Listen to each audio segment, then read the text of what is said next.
Good morning, everyone. Who's excited this morning to talk about money, money, money? Da-da-da-da, da-da-da-da, da. All right, I'm sure some of you are familiar with that song, but I also sense a little bit of just uncomfortable shifting in your seats, right? And I guess that's not all just because of the topic here. Now, that was my debut vocal performance.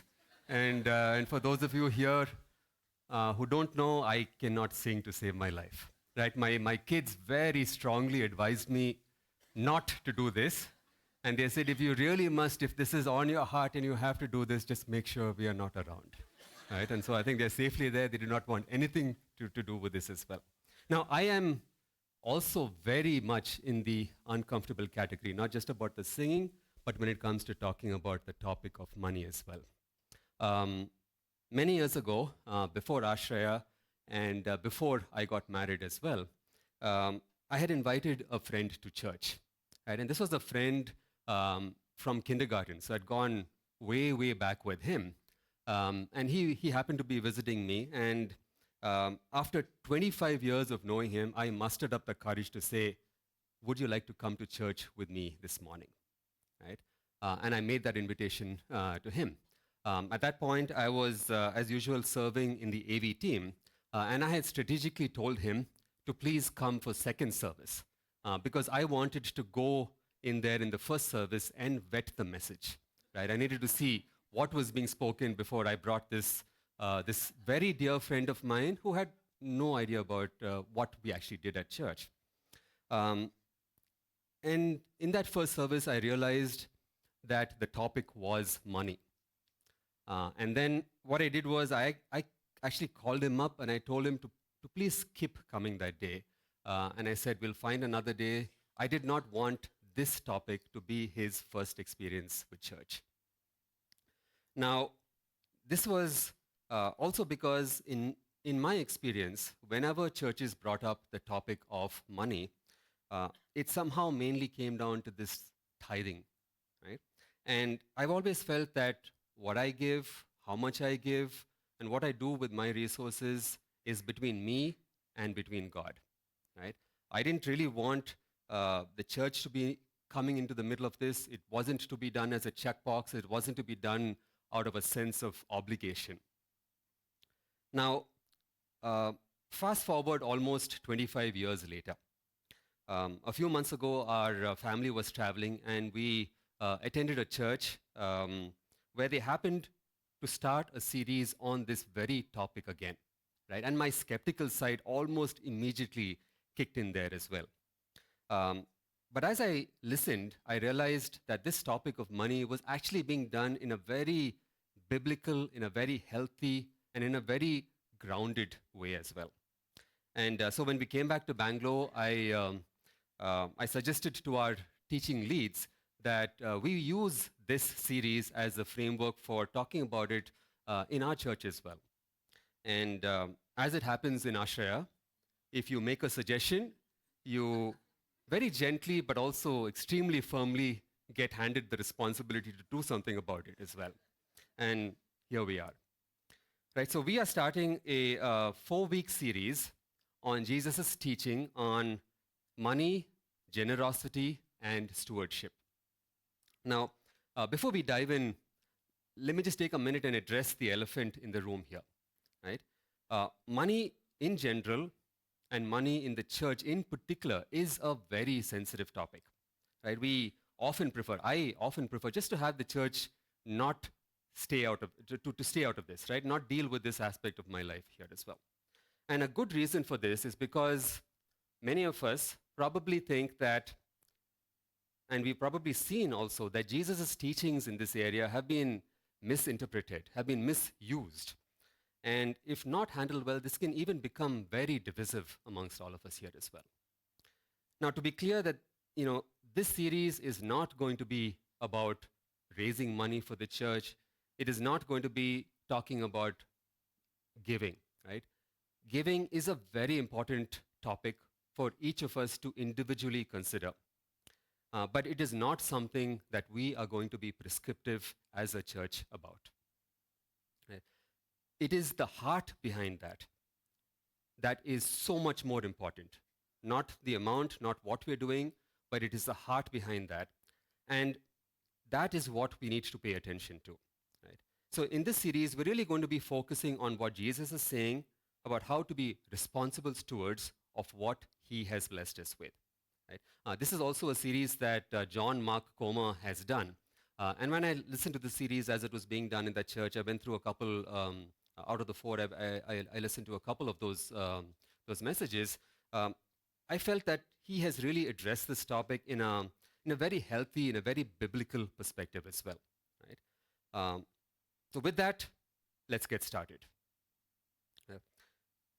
If I asked us in this room today what we'd want out of life, I suspect that being happy would be somewhere at the top of that list. Right? Now, we are all, I know, looking for this one way or another at some degree or the other as well. Right? And we probably all have different strategies that we'll use to pursue this, whether it's our career, whether it's fame, it's success, whether it's even physical fitness. There's some aspect of this that we're all pursuing in one way or another. It's very, very rare that we have a totally self-sacrificial, self-denial, laid all down kind of attitude. We all probably want some form of this good life. And the culture that we find ourselves in today would also have us believe that the way to happiness is more. More money, more possessions, more pleasure. And all of us have this choice that we'll have to make of how we navigate this culture of more. And how we navigate this culture that at every turn will just dangle the bigger, the better in front of us here. And how we survive in this culture hinges so much on our expectations. And it comes down to this question: what do we think the good life actually is? We're going to pursue it one way or another. What do we think that good life actually is? Now, as followers of Christ, as Christians who would probably come to church most Sundays, we inherently will know that true abundance is found in Christ. Yet we are, as human beings, vulnerable to this culture of more and the very powerful pull that it has in our lives. Now, Jesus didn't just give us a set of best practices and said, here is it. Let's just go and this is what you need to do if you want to get the good life. Instead, he made some very counterintuitive statements that turned this concept, this idea of the good life completely upside down. Jesus' teachings when he was here on earth a couple thousand years ago were downright radical then, and they continue to be even now. Right? He said things like, the first will be last. He said things like, bless those who curse you. And one of his most counterintuitive teachings was on the topic of money and generosity. Acts chapter 20, where Paul is quoting one of Jesus' many teachings, says, it is more blessed to give than to receive. Now, the word blessed here in Greek is this word makarios. Now, this means happy, fortunate, it means well off. And this was a word that they used to describe the state of the Greek gods, right? It was the most ultimate state of being here. And what Jesus is saying here is, it is more happy, it is more blessed, we will get more happiness when we give than when we receive. Right? Now, how many of us can actually look at this, read these words and say, I got this. This is the way I live my life. This is nothing new to me. I've got this. Now, scholars estimate that about 25% of Jesus' teachings have to do on the topic of money. Now, can you imagine what would happen if we came to church and every fourth Sunday we were talking on the topic of money? Right? Why did Jesus talk so much about this? Right? He wasn't trying to build a new church wing. He wasn't trying to raise money for his ministry. He wasn't even trying to raise money to give to the poor. Right? Jesus was focusing on the deceitfulness of wealth. He was focusing on the ultimate grief and loss that comes when we live lives that are pursuing this. And he was contrasting this to the joy of generosity. Now, a key task of discipleship, we've talked a lot about discipleship in this last year as well, right? That's been a major focus of what we've been doing here. But a key task of discipleship is learning the joy and discovering the joy of a generous life. This is not about being generous when it's convenient to us or being generous when at some point in some way it's going to benefit us. This is living a life that is characterized by generosity. Right? Now, there are many aspects of generosity, right? Money is definitely one aspect of it, but there's time, there's relationships, there's giving. We can be talking about being generous with our influence as well, right? And we will have the opportunity to exercise some, maybe all of these aspects of generosity in different seasons of our life. But what we're going to be doing in this particular 4-week series is talking about the generosity of money, right? And the reason we're doing that is because this is, like we've talked about, such a sensitive area, and we need to be really clear and understand Jesus' teachings in this area. And we're going to focus on this passage here, Matthew chapter 6, verses 19 through 24. Let's read that together. Do not store up for yourselves treasure on earth, where moth and vermin destroy, where thieves break in and steal. But store up for yourselves treasure in heaven, where moth and vermin do not destroy, and where thieves do not break in and steal. For where your treasure is, there your heart will be also. The eye is the lamp of the body. If your eyes are healthy, your whole body will be full of light. But if your eyes are unhealthy, your whole body will be full of darkness. If then the light within you is darkness, how great is that darkness? No one can serve two masters. Either you will hate the one and love the other, or you will be devoted to the one and despise the other. You cannot serve both God and money. Now, if you notice here, this passage has two kinds of treasure. It has two very different perspectives. And it refers to two masters of two kingdoms. And it all comes down to giving us one choice. Now, if you read this, there is a default choice that will be made for us if we are not intentional about making that choice. Right? And unless we deliberately make the right choice, that default choice is actually going to get implemented. That's just the natural way of things.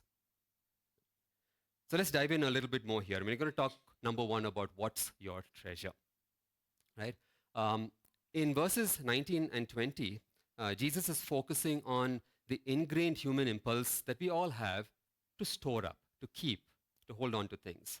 We have an inherent nature for this, right? To collect, to store up things. It may not be treasure, but just we have an inherent nature for this. And what is our treasure? That's also a good question for us to think through. A.W. Tozer says that we may be able to identify this in our own lives if we answer these 4 fairly basic questions. What do you value most? What would we most hate to lose? What do our thoughts turn to frequently? And what affords us the greatest pleasure? Definitely worth thinking through for us as well. Now, I like to think of myself as having some pretty simple tastes. Right? And some of my treasures are pretty simple too. Right? Cables, widgets, adapters. These are in my tiny office room that I have ready access to and I will protect with my life if needed. Right? And I have backups around the house as well, just in case. I can already see Susan rolling her eyes here. Right? There's also good cardboard boxes that are always worth reusing, if you notice very carefully here. Right? Now, the questions that you undoubtedly have at this point. Yes, this will absolutely be needed at some point by someone at some time in their life, and good old Instamart may not be available for us. Right? Now, Jesus isn't saying that this impulse that we have is bad. Right? He's not directly addressing the topic of impulse. What he's saying is that the problem is not the desire for treasure, but where we store it up and what that treasure actually is. And he talks about this. What are the two locations in which we potentially can store this up? On earth, where it's perishable, or in heaven.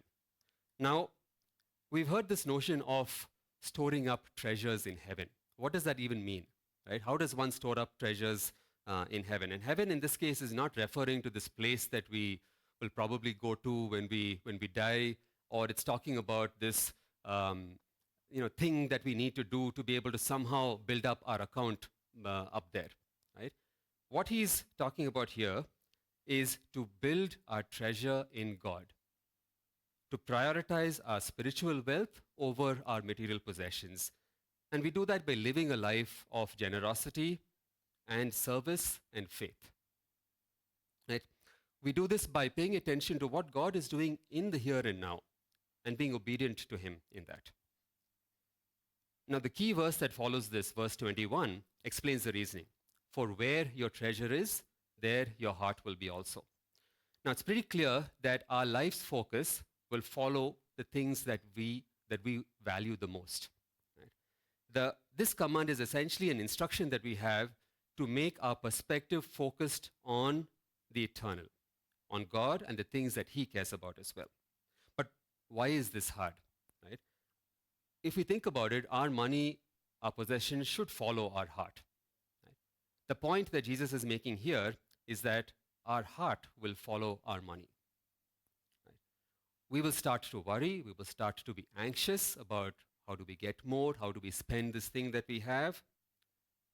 And our focus on building up this treasure here on earth will get us into a situation of fear and of greed. It'll be a situation of fear where we will worry about not having enough. We will worry about losing whatever we do have. And it'll be eventually move into a situation of greed where we will always want a little bit more. Right? How much is enough? The standard answer is a little bit more, always. Now, without that eternal perspective in mind, we will keep bouncing between this fear and this greed. And if you then move on to the second aspect of perspective, right? What is on our mind? Let's look at the next couple of verses that we have here as well. The eye is the lamp of the body. If your eyes are healthy, your whole body will be full of light. But if your eyes are unhealthy, your whole body will be full of darkness. If then the light within you is darkness, how great is that darkness? This is suddenly, at least to me, seemed very strange, right? We're talking about treasure and storing it up, and then we suddenly move to this topic of healthy and unhealthy eyes. It seems a little bit out of place. But then Jesus clearly wasn't just moving between random topics here. Right? In first century Hebrew, a healthy eye was a figure of speech for somebody who was generous. And an unhealthy eye implied somebody who was stingy. And what Jesus is talking about here is that this eye is the lamp of the body. A healthy or a generous eye will make that body filled with light. And an unhealthy or a stingy eye will similarly make it full of darkness. And this is a contrast between these two things, a scarcity mindset and an abundance mindset.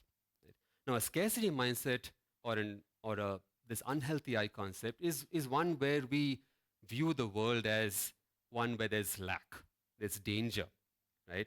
We believe we are on our own, and our vision is limited in that case to what we have and the fear of losing that.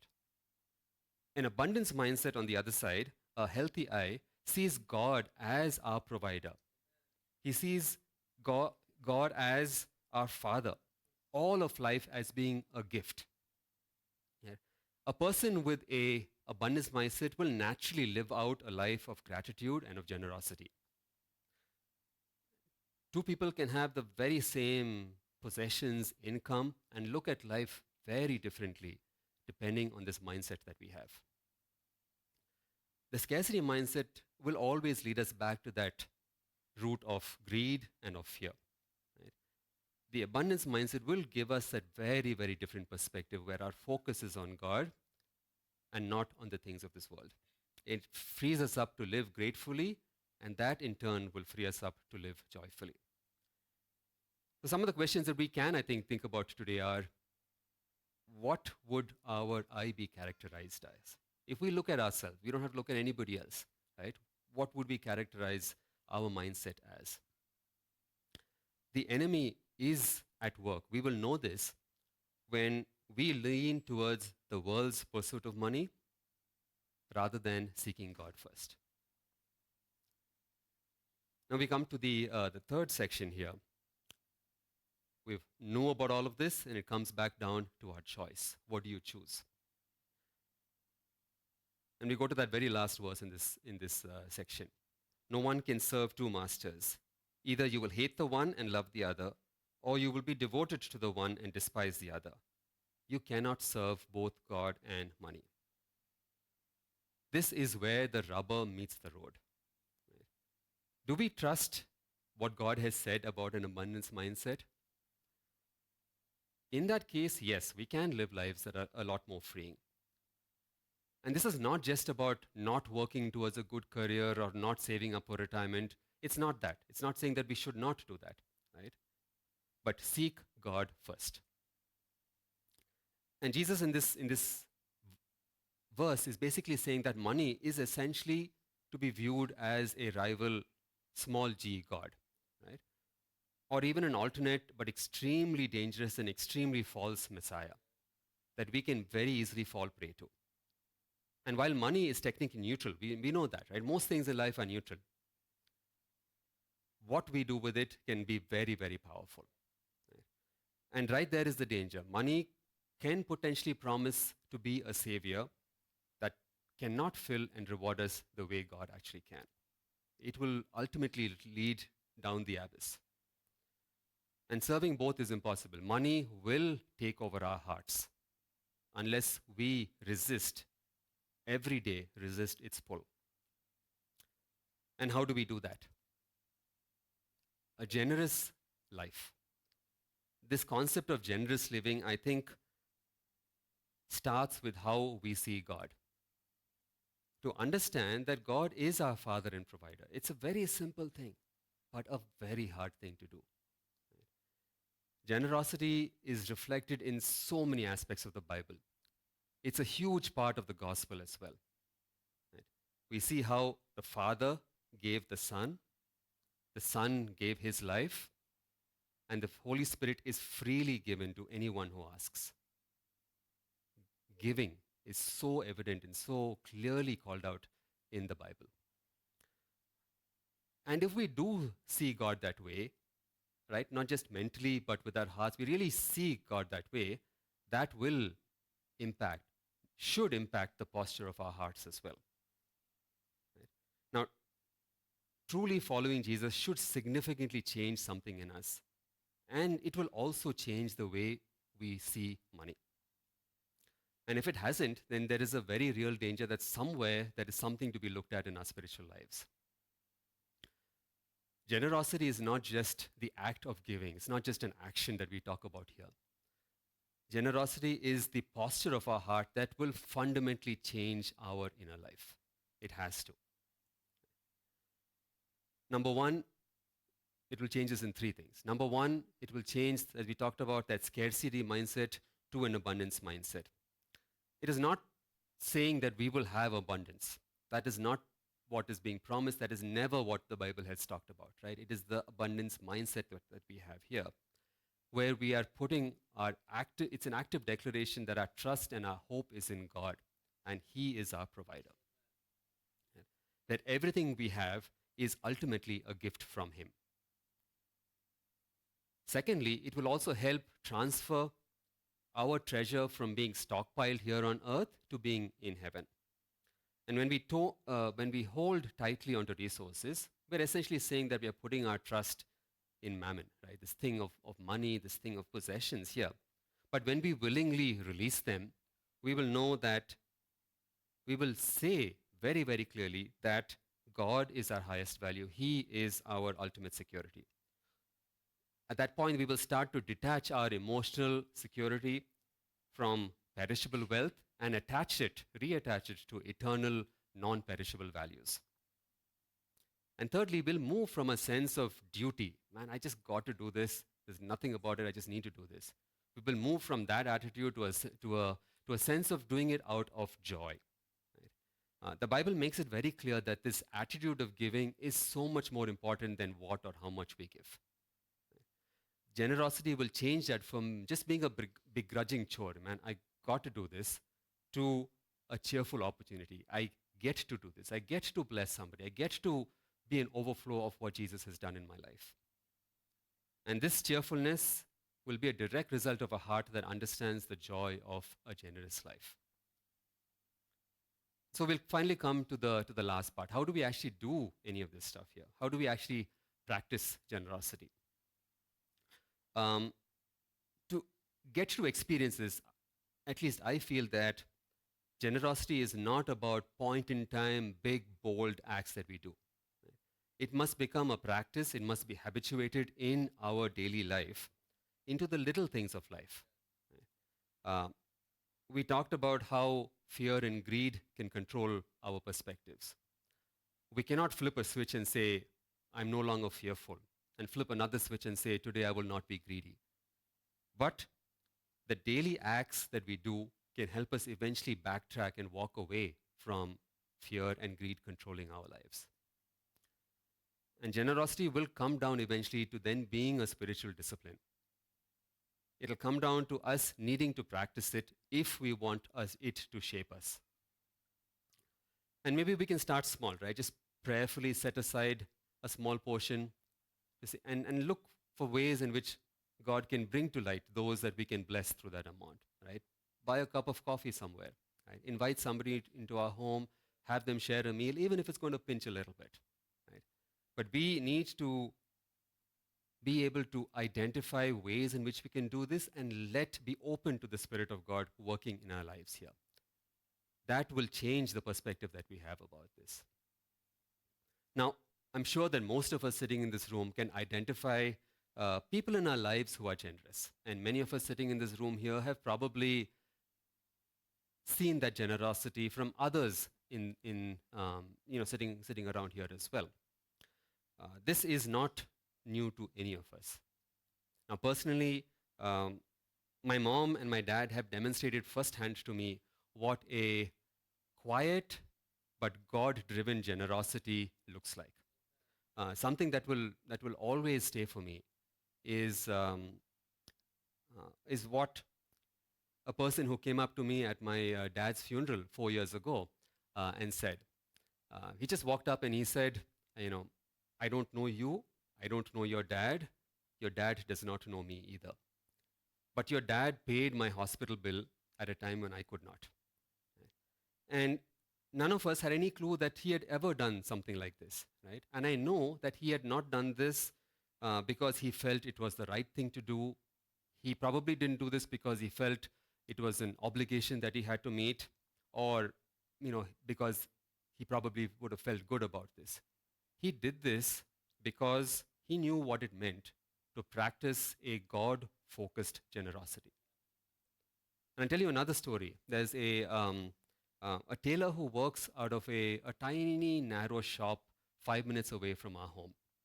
And he has just enough space to sort of walk in and sit behind his sewing machine. When I went there early this week, I needed to get something altered. He immediately put everything aside and he so incredibly diligently just focused on this thing that I had given him to come and fix.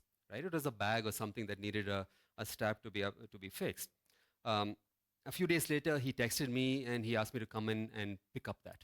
Right? And I went in there and I asked him how much I need to pay him, and he said 30 rupees. Right? I almost needed a chair to sit down and just understand why he was charging me 30 rupees. Right? He could have easily, minimally charged me at least 5 times more. It would still be well worth the work that he had done. Right? And I asked him why. Why did you charge me? Why are you charging me 30 rupees? And he said, I can only charge you what this work is worth, right? And I will not charge you anything more than that. And this was just this past week, right? He showed me the value of not chasing after money. Instead, he showed me how he was using his talents to bless people. I'm probably just one amongst a long list of people that he interacted with um, even that week, right? And the number of people that he impacts through this attitude of generosity rather than this attitude of I must get more, I must have more, I must keep more was a tremendous testimony to me. And this man is not even a Christian. Now, I've gotten to the point where I will quote my wife in my message, right? Susan wrote in a recent blog, I can have the worship team come up, we can all benefit from developing a fresh perspective where our thinking is not conformed to the world's idea of controlling our possessions.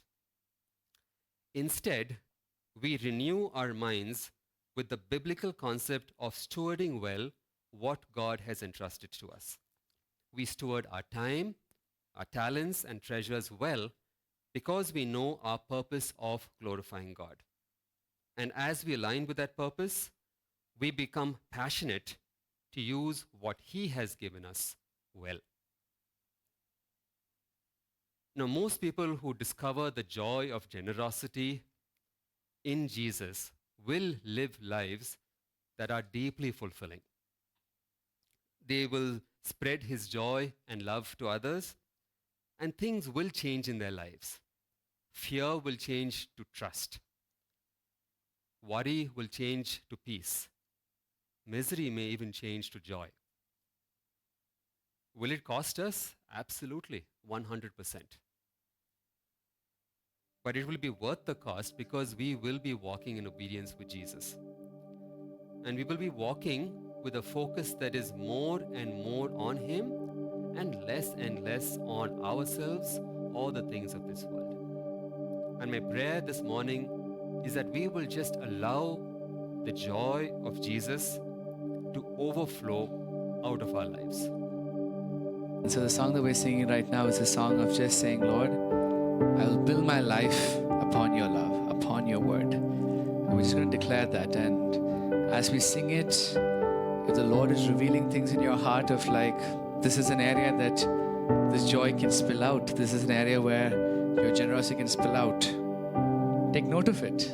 Don't just let this be something that you hear on a Sunday morning, be challenged by, and then just go back home and it's gone. For those of you who are not feeling that, again, turn your eyes to Him. That will change the posture of your heart, and it'll come to a place of abundance.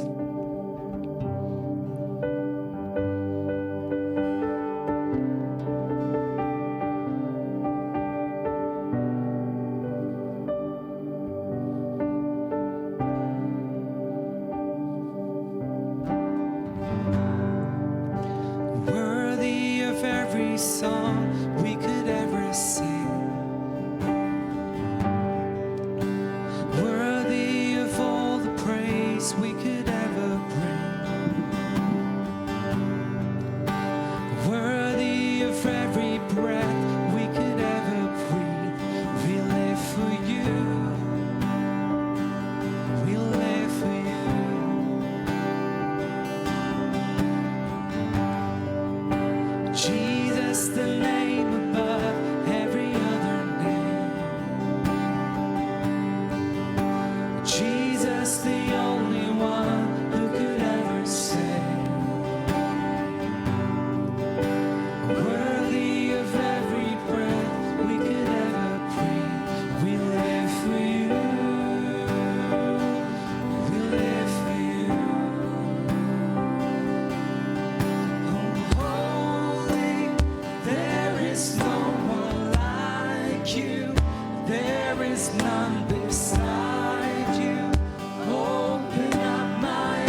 beside